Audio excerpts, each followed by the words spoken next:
Mitch, can you tell us about the status meeting tomorrow? The status. Yes, so a quick status on the status. We have some things to discuss regarding moving status forward to beta, whether it should move forward to beta in its current form or whether there's another form or another implementation that needs to be considered before we do that. The environments and networking working groups are very interested in this, and so the TOC has asked that we have a meeting to discuss it. Just not to kind of run over anybody else's agenda, because I know that we all have other things to do. So we placed it Wednesday, that's tomorrow at 3:30 p.m. Pacific.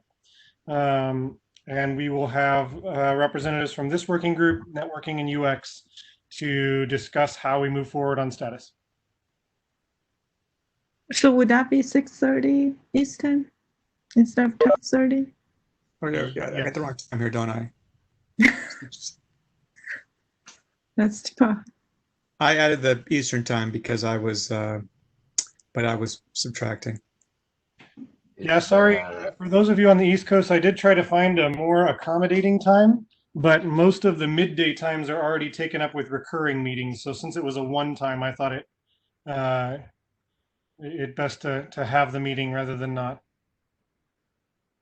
Is there a place where the meeting invite is? I am working with Shweta to get it added to the work group calendar. So Okay. you'll see show up there. I'll also drop notes on each of the three working group agenda docs. Thanks.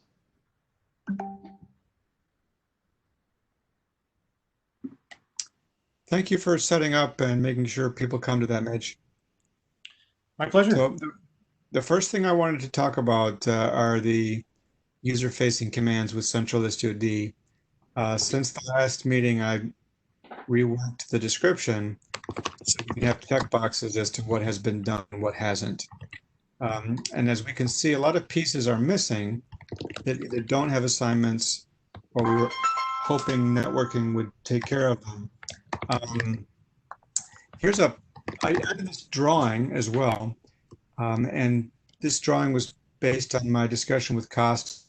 So when we previously discussed this, there had been the hope that these three STOD instances, these three shards, would be exchanging information so that a call to one of them could return, for example, the proxy status of all of the clients. Costin was concerned that might slip and proposed that we use cluster load assignment to get the addresses of each instance. And I tried that and it works, but it only works if you have a flat network. So this may put us back to square one for supporting this from the point of view of running this behind some kind of firewall where the internal network is not reachable. And I'm going to try to get more attention. I created a work item for this uncharted view. Previously, it had been just tracked under some other RFCs. So that, and I think we may need to help networking out with that if we can understand the code base. There had also been the talk of adding an XDS proxy to agents so that we could talk to IstioD instead of going through this gateway, going through a pod. So what you don't see here is in a previous version, instead of talking directly to this via flat network, as I show here, there had been the talk of IstioCuddle talking to the Ingress gateway on control plane 1, or talking to the sleep pod or the Ingress gateway on control plane 2, letting one of those let us piggyback on its existing connection in. So that item is pointless if these pods can't unshard. So that's the network difficulty. In terms of the individual commands, we have IstioCuddle wait, which has Mitch has that. Mitch, do you have a design for how that might work with events? Do you want help on that? I have some thoughts. I was waiting for Costin. He said that he was going to come up with a design for us on that one, and I haven't seen that yet. But I I can imagine how it might work. I haven't done a doc at all. I've been waiting on Costin. If we need Costin, we may need to make an issue and assign it to him and track it here on this. That's a Or good idea. on the workgroup leads spreadsheet. Because we need it. I'm sure you can do the client side stuff, but we're going to need this event to expose it to the client. Yes, Expose it and with much like you commented before, the sharding is more or less required. Correct. But if we get any of these, we'll have the sharding. So we need specific stuff about propagation, an event for structure for that payload. Yeah. Um, And regarding proxy status, which I think you've got there next, Envoy has some sort of concept of proxy status already sort of baked into XDS. So I think it would be wise if we simply implemented their API for proxy status. Then we'd be compatible with any tooling they release, etc. That makes sense. There is a existing PR that I wrote that uses the new connections thing that Costin created. However, it doesn't handle NACS. You did show that to me. Add a note to this issue and PR either to support it or to use it. Will do. Thanks, Ed. Excellent. I created an issue for the NACS feature. Costin has implemented it, had some difficulty using it. It's maybe operator difficulties for me, or it may be that it's not implemented. So we're just tracking that now. There's Istio Cuddle version. We can get, I believe, the version of the sidecars, the version of the data plane from the same stuff that we're using in proxy status. But the version of the control plane is not reported by that. And I need to understand if there's going to be an XDS event for that as well. And finally, describe, which I think I can easily handle, given the other stuff. If anyone wants to work on any of these items or assign yourself to this, let me know, and I will make sure that happens. As of now, though, I raised worries about this an hour ago at the workgroup leads meeting, because especially this uncharted view.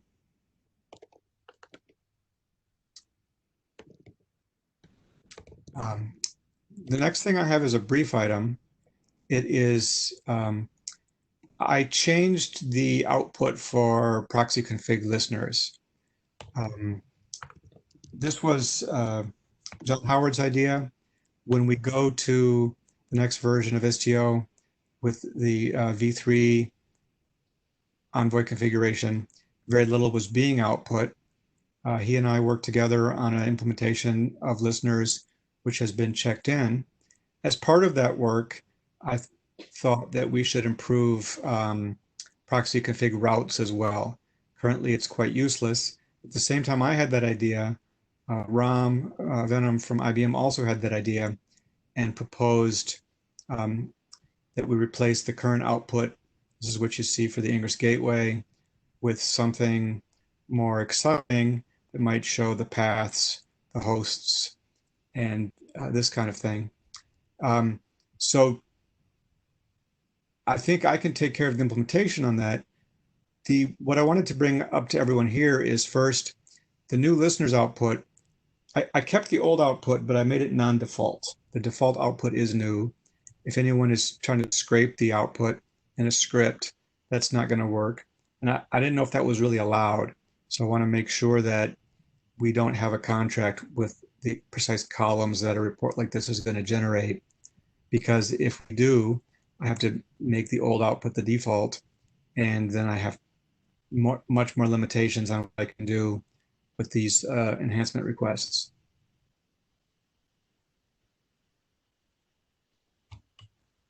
do we believe, or have we heard anyone saying they're using proxy config for any reason other than interactive debugging? I think Okay. if they were using it, they would use the JSON output, most likely.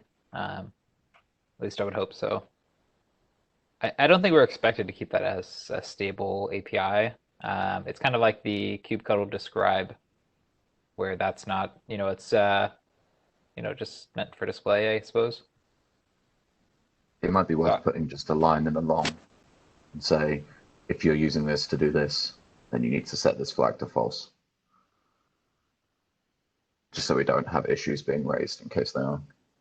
In the release notes or in the long description when you give the interactive help?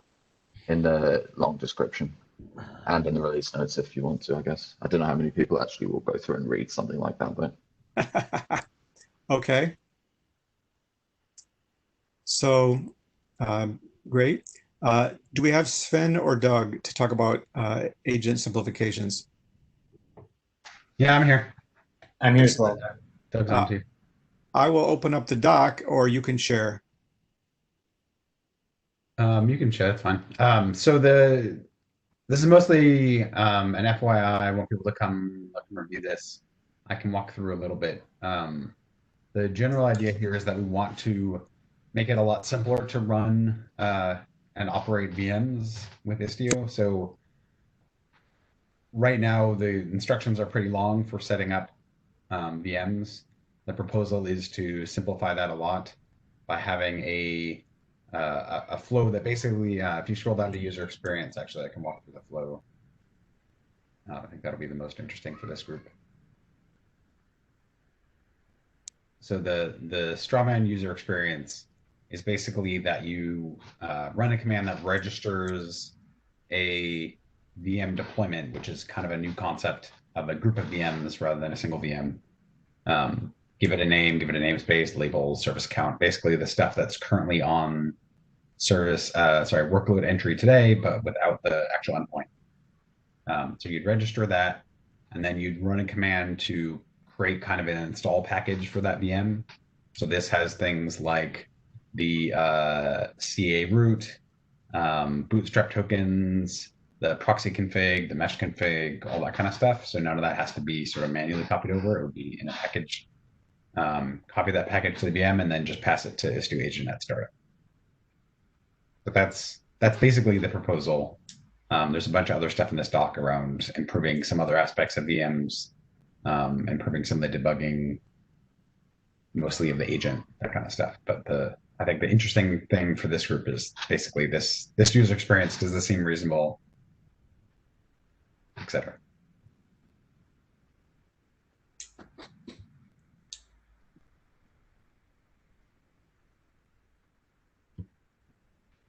The security certificates, at which step do these arrive? So this proposal is based on the bootstrapping proposal in the security working group, where you actually start with a bootstrap token. You copy the bootstrap token to the VM, and then at startup, Istio agent will exchange that for the actual certificate. So the token would be in step 2 in that list. It would be included in the package, and then you'd copy that over. We might need to provide a alternative way to just copy the token and update the token without updating everything, but I don't know yet if that's needed.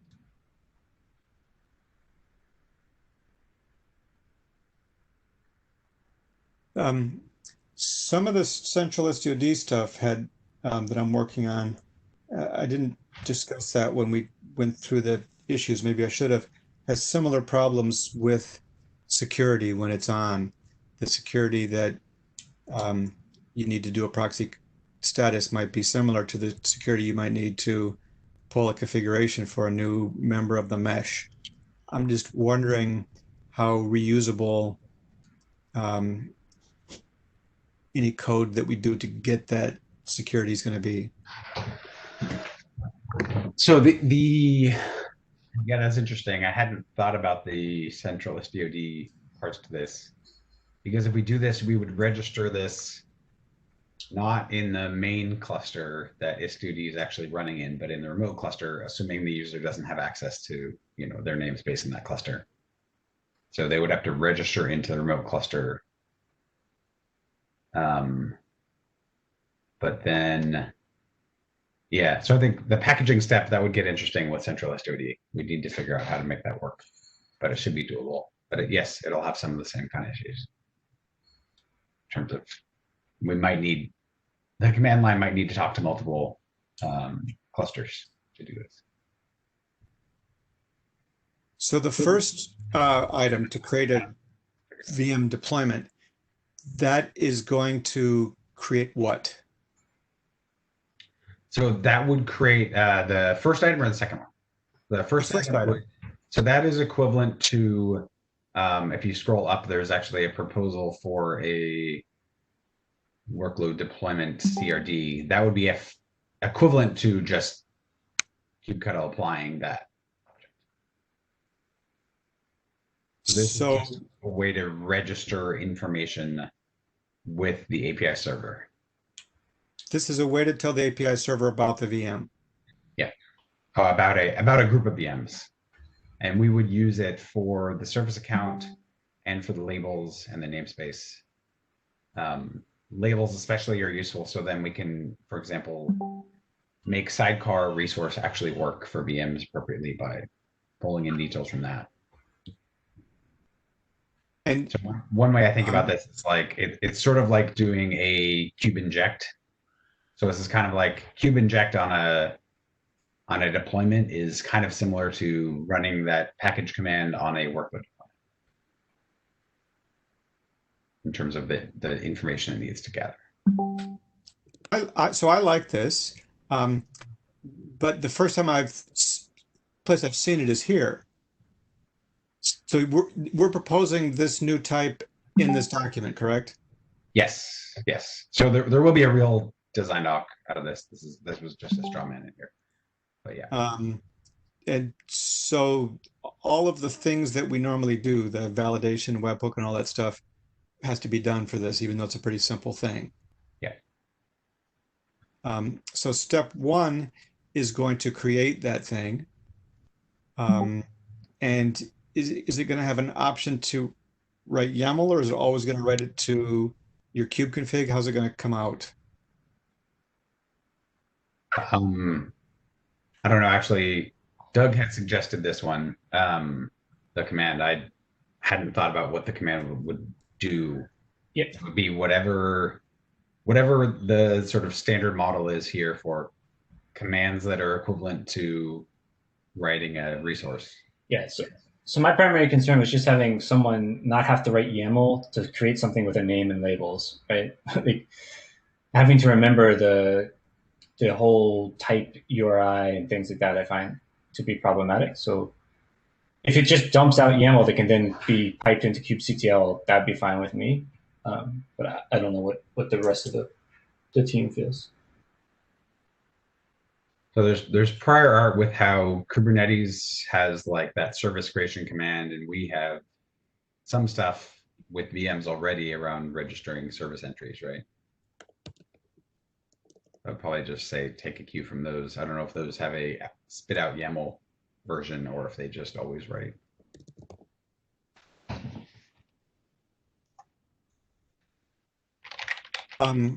Right. With Kubernetes, I'm used to having like dry run and some output options, but so I'm sure we can have this. I think it's a nice feature to help people see the structure of the new item. The next thing is to package this all into a tarball. Okay. And this requires one. You couldn't just do two on its own, correct? Right. So it's reading from that object that was created in order to figure out the label's name and namespace.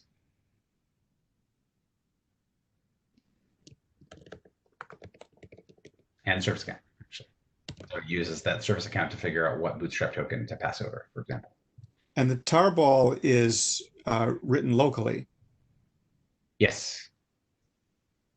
Yes. The existing like VM bootstrap command could then wrap all these and do, the copy, like write out the tarball, copy it, SCP it over SSH, and then run things. But this is keeping it as individual building blocks. Is the word pack I usually associate with compressing a tarball. We're sort of creating a tarball. So I'm not super excited about this was just straw man, so yeah, none of this is okay. This was just scratched out, so open to any naming for any of this stuff. There's no Okay. not much thought went into the naming yet.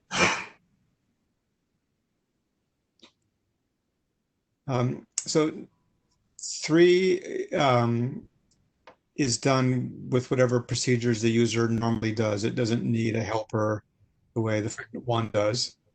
That makes sense. And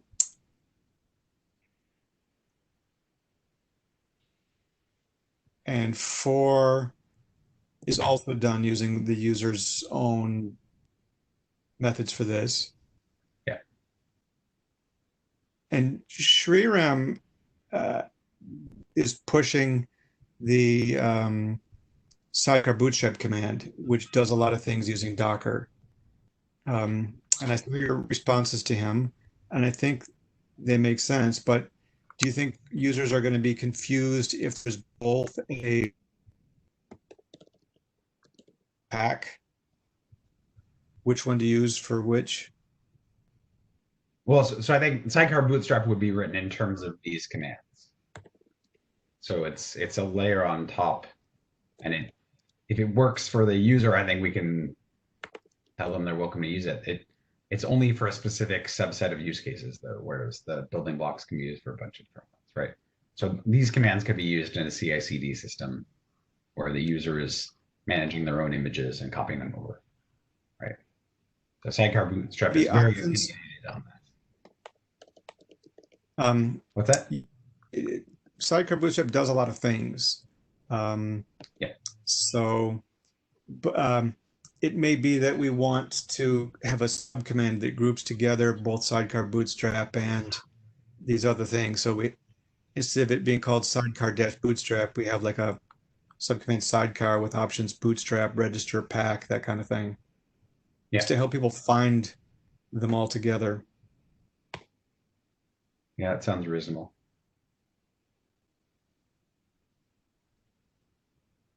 Do we have that within experimental today? Do we have like X group name, or do we do it with dashes? You can put subcommands in their dashboard. When it was there, had subcommands like Okay. Envoy and Control Z. So there's no problem just having X new subcommand and then these other commands.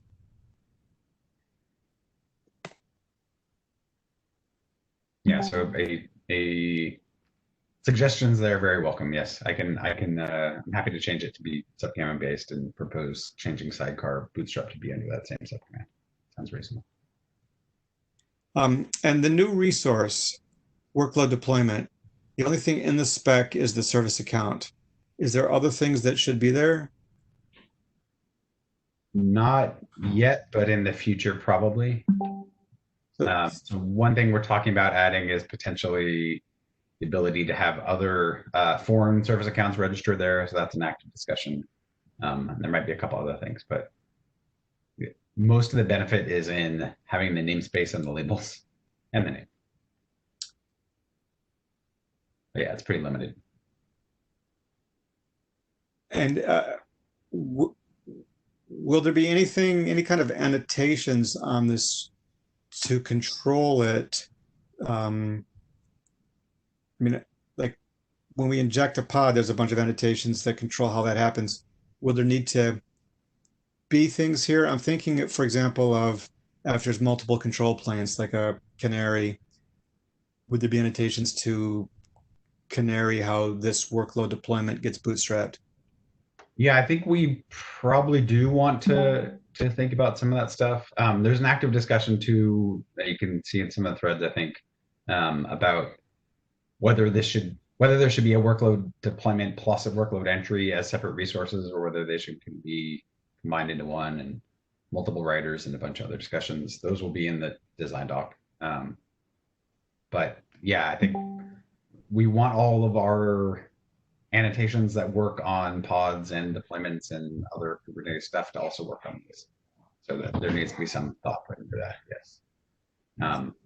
I was thinking specifically, if you want to be able to annotate the workload entry versus the deployment, right, the individual pod versus the whole thing, well, how do you do it? So I don't know. We need to think about that. So. But yeah, actually, maybe one way would be just spin up a new deployment and deploy a new VM. So yes, yeah, sorry. I haven't thought enough about that, but yeah, absolutely. It's a good idea.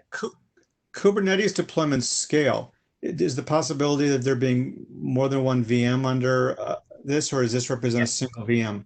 No, this represents a group. So one potential name would be workload group, actually, because I don't like the name deployment because it makes people think this is actually doing the deployment, and it's not. So this is meant to be a group of VMs that maybe something else, some other controller is handling the auto scaling, or not even a controller, but it's handled over in the actual provider land. It would be nice if there was a related thing that let me get the count of how many things were there, but maybe that is in the scaler, so I shouldn't comment on it. My reason for asking was I don't know enough about security.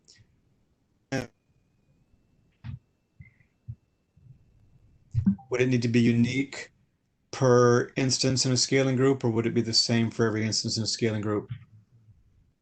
Sorry, I lost part of that. Would what be the same on each instance?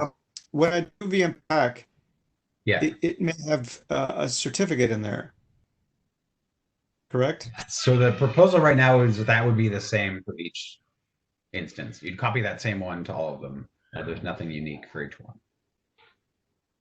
Okay. Because they're all running as the same service account, so they can all start with the same token. We could change that and have the user run it separately, once for each one, to generate a different token, if they need to be separated. But yeah, there's some interesting security discussions there.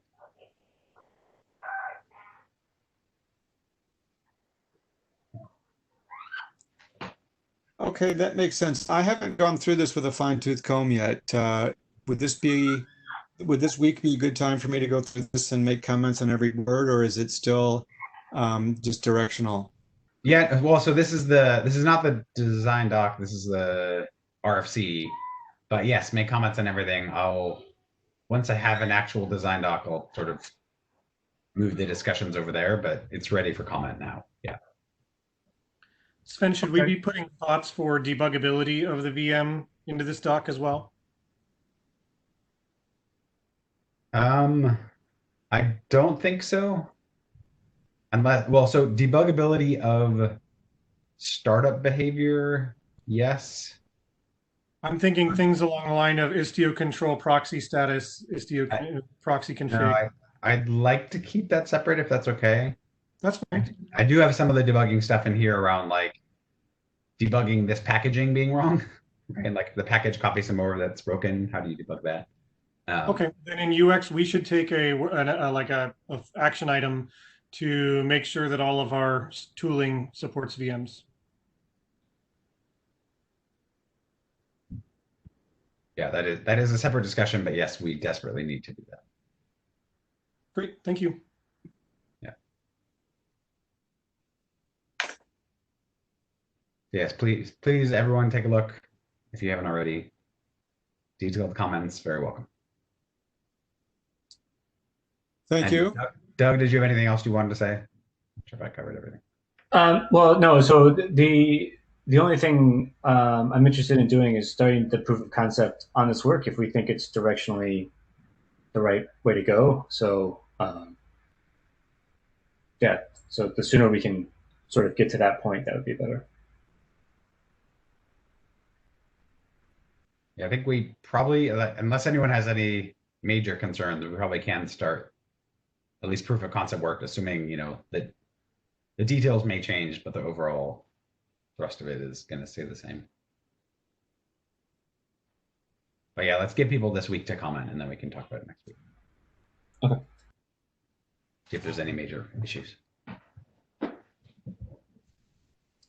Okay, the next item on the agenda looks like it's been corrupted. Two people typing at once. Do we know what this was?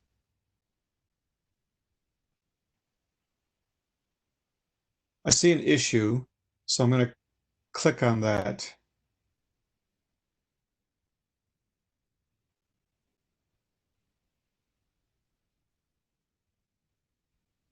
Stephen opened it, and he couldn't make the meeting this week. So I have a little bit of context here. This came out of the community meeting last, what are they on, Thursday, Wednesday?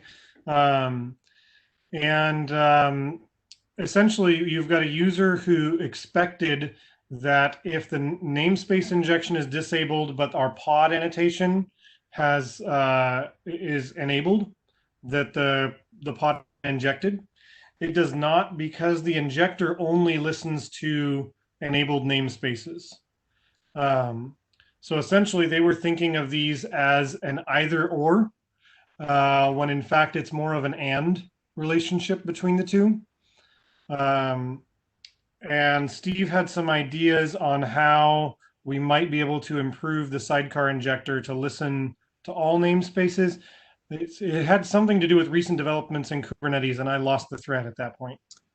We'll have to wait for Steve. My gut instinct is that the annotations on a pod are likely to represent a user's true intention if they're inconsistent, but that if we listen to every namespace, it requires more RBAC permission.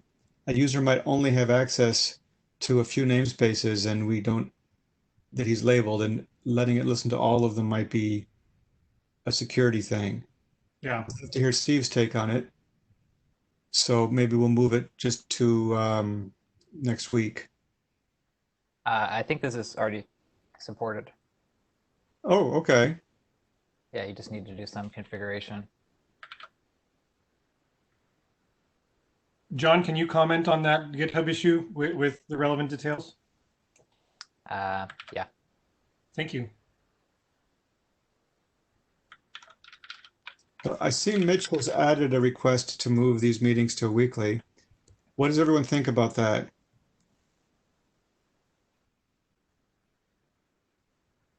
I usually don't welcome more meetings, but I think in this case, I would support it. My thoughts behind it are just that we did bi-weekly meetings because we often didn't have much of an agenda and didn't use the full hour. Now we tend to be maxing out our time most weeks, as well as adding additional meetings outside of the normal cadence. So I thought it might be good, at least for a time, until we no longer need it, to meet more frequently. I would definitely be into doing that, especially around central SDOD. So I would support that and I have no problem hosting the meetings every week if that's needed. That'd be great. Any objections?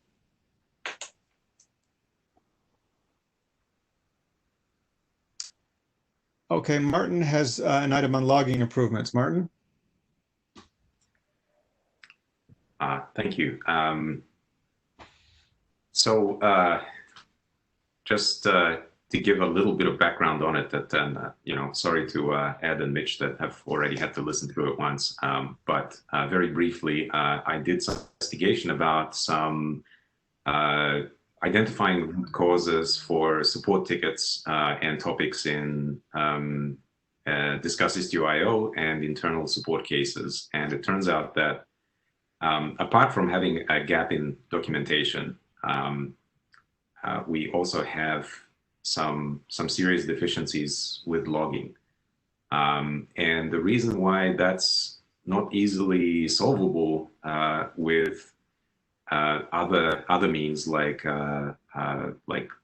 static config analyzers or error checking on automated logic is because often the gap is between what the user is intending and what the correct configuration to meet that intent would be. So, user ends up generating a config which is correct from an Istio perspective, but it doesn't do what they expect. And from that point, it becomes very hard to actually take further steps to debug what is going on and figure out why things are not working as the user expected.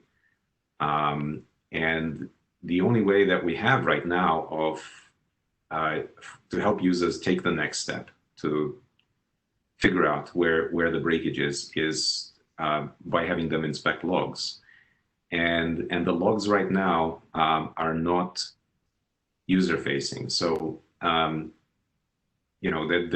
there's a category of messages that I think are suitable for developers and are fine for folks to help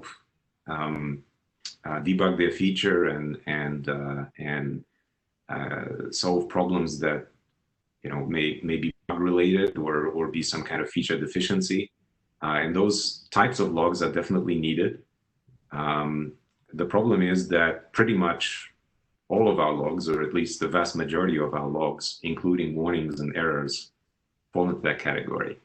So if we look at the logs that typically are emitted from Istio components and Envoy, a lot of them are very developer facing. So even for errors and warnings and critical info events, often the stuff that's coming through the logs is not very comprehensible.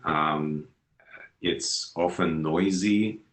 There are many cases where warnings and errors actually don't necessarily indicate that there's a problem, because there's further logic that's implicit to seeing these errors popping up, that some developer or whoever wrote the feature or is familiar with it would need to run in their head to figure out whether that particular log message indicates an error or not. So there's a host of problems with the current logging system. And in parallel with logging, we have other efforts that are going on. One of them is the CRD status work that Mitch is driving. We also have an event notification system that Costin is working on. And so there are other I suppose channels for users to receive information about what's going on with the system, and of course there's metrics as well.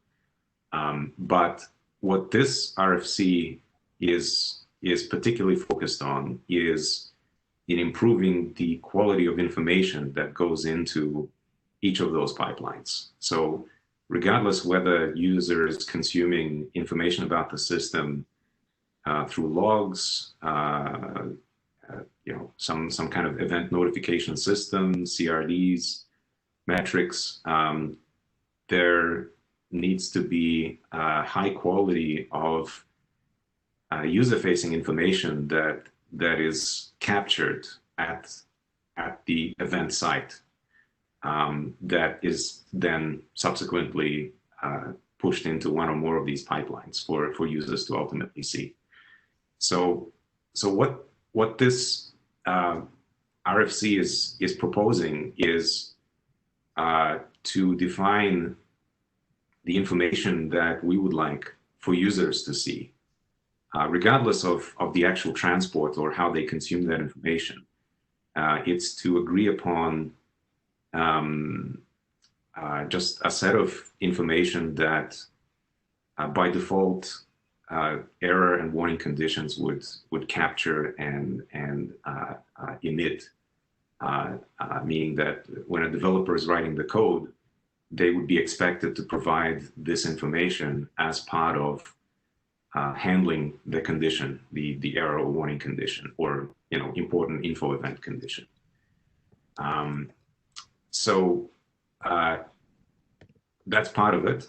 So there's kind of a schema that I put up that actually, if you wouldn't mind scrolling down a bit, Ed.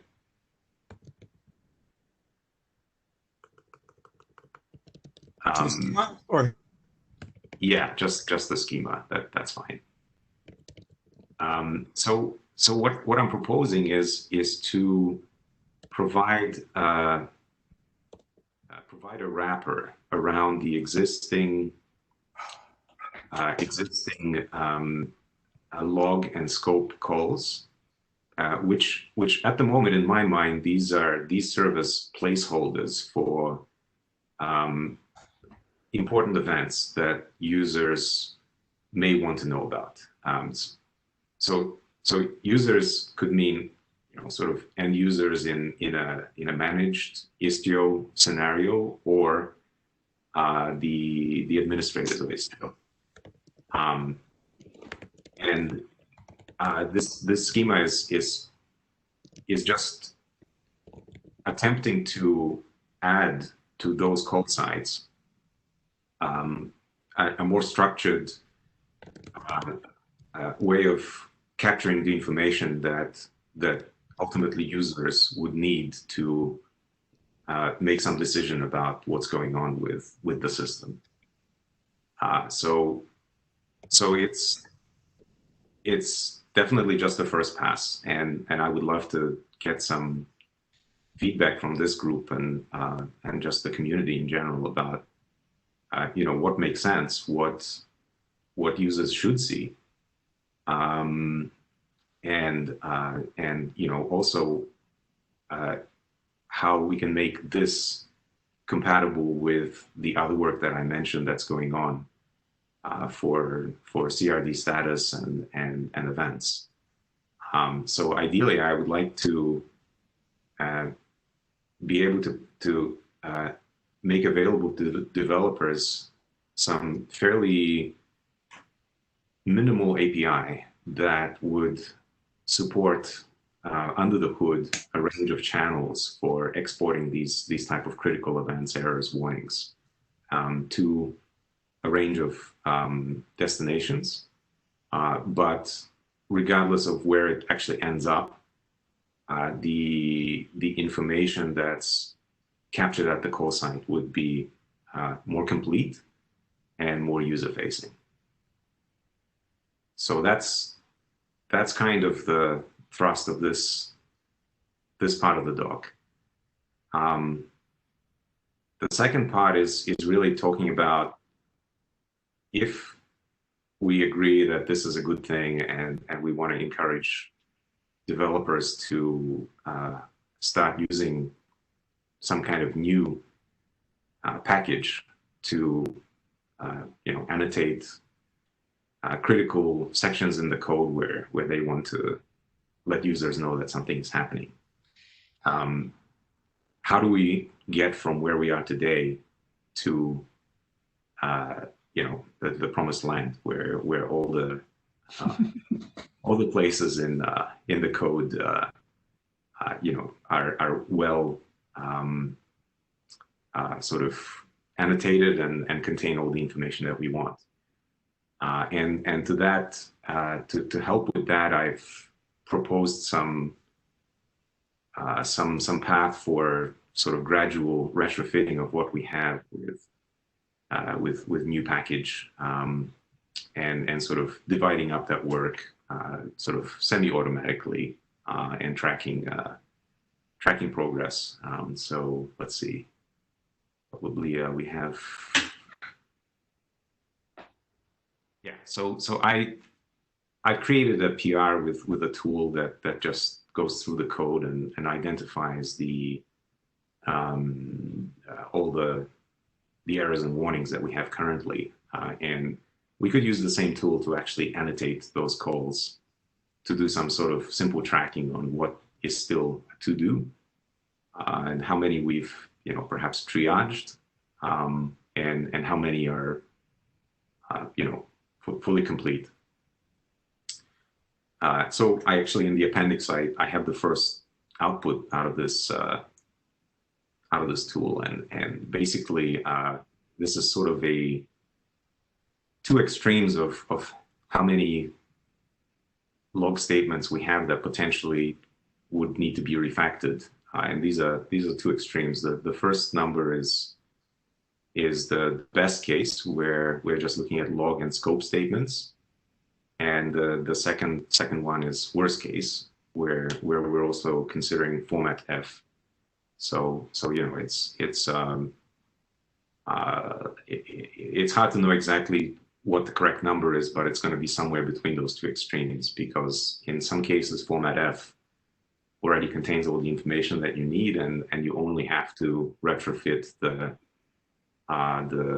actual code that finally catches the chain of error returns and logs it at that point. But in some cases, the information you need actually needs to be refactored at the call site, because there's some information there that you need. So probably my gut feel is that it's probably closer to the first number than the second. But it is a fairly large number, and so to really get to the end goal, we would need to get buy-in from all the groups and divvy up the work probably by directory, and have sort of work group leads delegate some of the work to the different members of each group. But at least this gives us some way of potentially tracking progress if we agree that this is something we want. So that's about it. Yeah, I'd love to get comments and feedback on it from anybody. So I have been extremely frustrated by the logging in IstioD. I rarely do PRs against IstioD, but when I need to do something deep in there, like a validation webhook, I struggle with there being too much of the things I don't want in the log and not enough of the thing I do want. I rarely, though, am able to improve this, because I'm rarely making PRs against pilot code.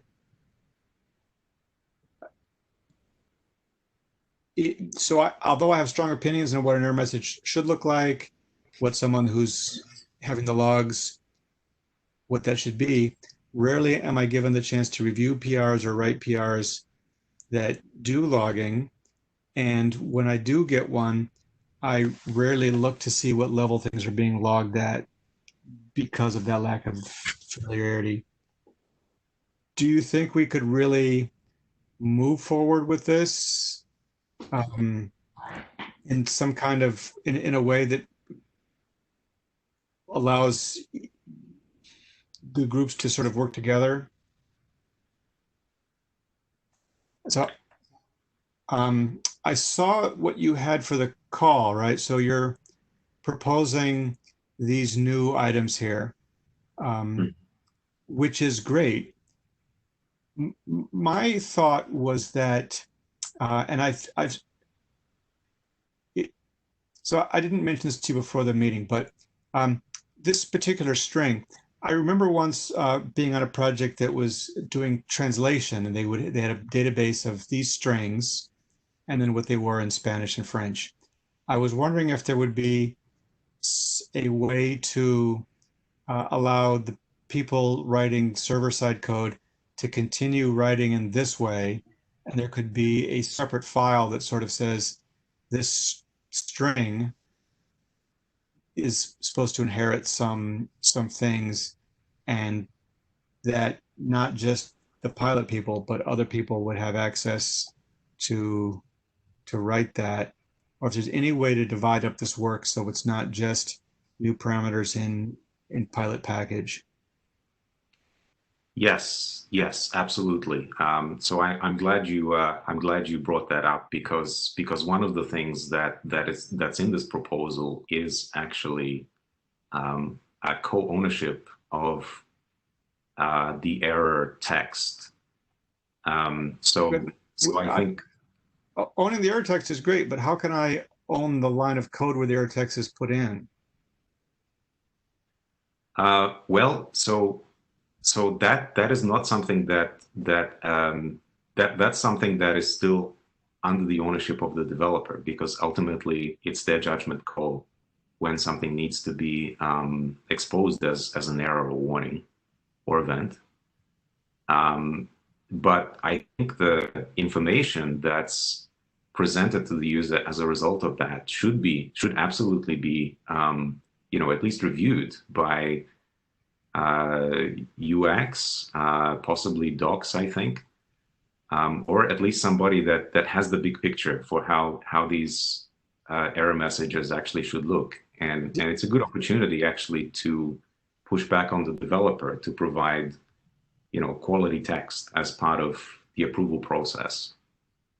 I'm willing to work on it, and separating things is how the analyzers work. I mean, putting all of the error messages in a struct like this, it has to be go-gen, is going to give me the control I want. But isn't it frustrating? When I see this line of code, I can sort of understand it. When I see this one, I have to click like function 12 to be taken to what it means. Yeah, so I think that's exactly the kind of feedback that is really good to have.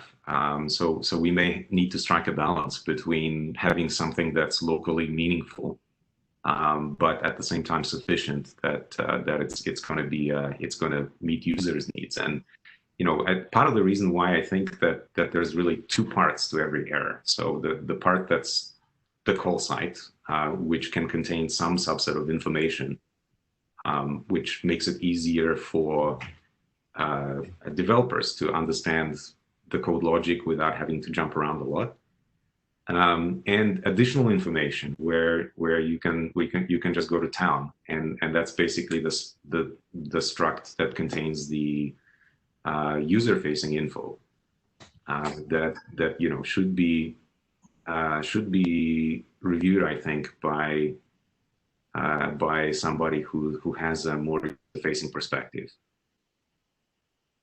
We need all this like separate struct and stuff though. Like, why is it better to have a struct that splits up format string and more info rather than just going through all the log messages and just making them better? So there's two reasons. I think there's two reasons. One is that I think if we attempt to put all the information that we need into the existing log statements, they're going to get pretty large, and it's going to be difficult to visually parse what's there. That's one reason. I think the other reason is that unless we separate the user-facing text into something that has joint ownership with UX, for example, it's going to be hard to maintain any changes. So for any given PR, unless that PR shows up against a file that's owned by, say, UX or co-owned by UX, folks from that group are not going to get visibility into changes that are going there, and they won't have a chance to make comments or approve. So I would say on the first point, I don't know how it's more unwieldy. It's by definition less text, right? Like, we don't have to make a whole struct and put it in some file that's completely disjoint. We just extend the comment. Like, this is by definition larger, right? It's just somewhat split up. So, like why does it help to have more info separate? Like, why not just make it one long sentence? I don't see why. This is kind of the argument of structured logging versus normal logging, right? It's not though. And it's like, there's structured logging where you say like, okay, the node ID is foo, right? This is like saying we have another message, and there's just going to be a bunch of repetition, I expect. Like, why not just have one message that does this better? so Like, there's instead of stuff this, for centralized. example, we could have error adding apply annotation to object in response to attempt to modify resource. Like, that's conveys the same information. It's more succinct for the user and the developer. I mean, I'm all for structured logging of actual stuff like transaction ID in this example here. That's different though than having this like more info type stuff. Yeah, I think the two concepts that we're touching on are you're right, John, structured logging and then a log diction or an error dictionary.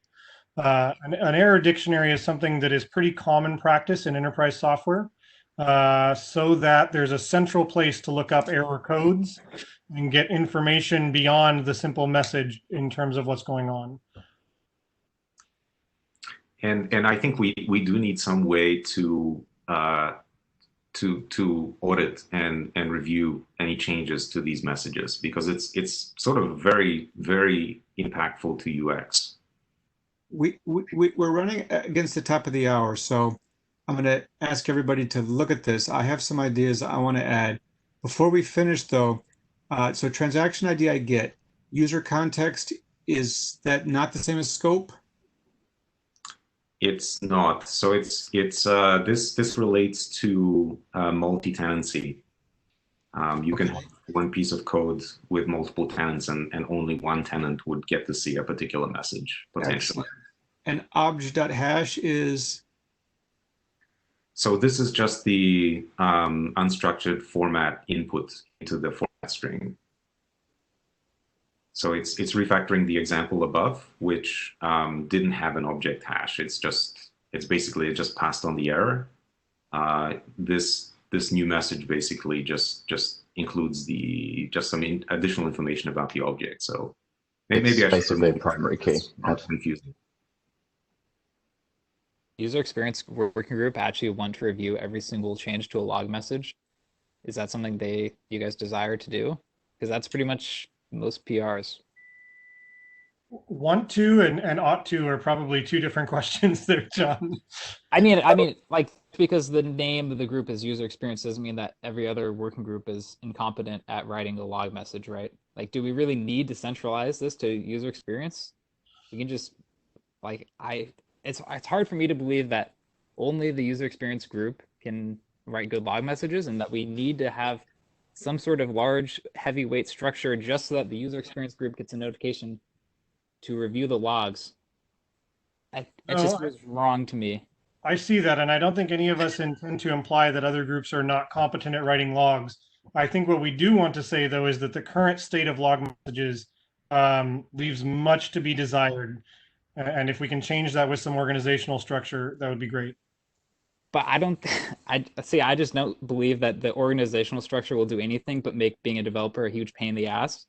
And that if we stopped spending so much time on this doc, we could have gone and fixed every single log message in the entire code base and be done with all this. And like things like transaction ID, user context, those don't even apply to like 90% of the log messages. So it's really like we have this complex, the more we have structure, the less that it's generalized. And I don't think it's going to generalize well to most of the code base.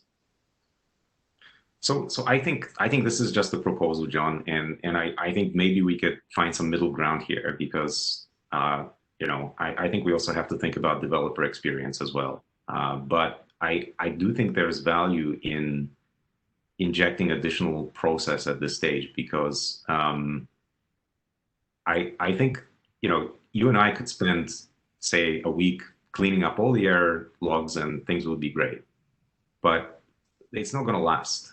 Like those logs, the next feature that comes along, or the next contributor that changes some log or adds some log, it's going to start falling through the cracks again. So I think we could leave the debug stuff completely alone. I think we can all agree that that's up to the developer, and they can put whatever garbage they want in there, and nobody's going to touch it. But for the stuff that's user facing, I would expect that at least once we clean it up, it shouldn't change a whole lot. So I don't think that this would be a huge burden on reviewers. But for important cases where you do need to expose some event to the user, it would encourage developers, and it would force developers to spend more time and put more thought into what they're actually exposing to the user, and having help from, I don't know, not necessarily UX, but somebody that is able to provide feedback on what constitutes a good user-facing error message, I think would be valuable. So maybe where you're pushing back is that I agree. I don't think we should go in and fix and impose this on every single log message that's in the code base. There's clearly a subset of really important events that we should focus on. And maybe that's like, I don't know, 300, something like that. And for me, it would be nice to get the high important ones, the warnings. I rarely look at my pilot logs because it's logging 2 or 3 warnings a minute, which I don't understand. Would love to see if we could repeat your analysis just for the logs that are commonly appearing and get them quiet enough that it would be meaningful to look at the pilot logs. I have a feeling that should get rid of most of those, Ed. Okay. But I like that you counted everything down here. That's awesome. And I wonder if we could separate that out by level so we could sort of focus on the real serious ones. yeah, so that is hard to do. I think that's part of individual work, because it's really a developer's call what's important and what's not. The best we could do is track it. And what I would propose is actually just go through and annotate like whatever we have there that we want people to look at, and then go through and actually assign names to each annotation. And that way, periodically we can rerun the search and figure out, what progress is being made on actually restructuring or at least triaging. Like in some cases, it's going to be a no-op. But at least we want people to look at the message and make that decision. Does anyone know a tool that will filter out repeating messages for me? So I'm often excited about a message I haven't seen recently, but if it happens over and over again, it frustrates me. I mean, on the existing logs, I know we could do it with this mechanism. Stackdriver can be helpful in that regard if you're running in GKE.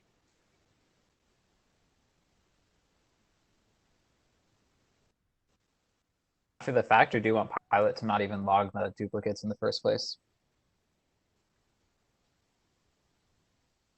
People often throw this stuff into a log analyzer, in which case those duplicates are going to be super valuable.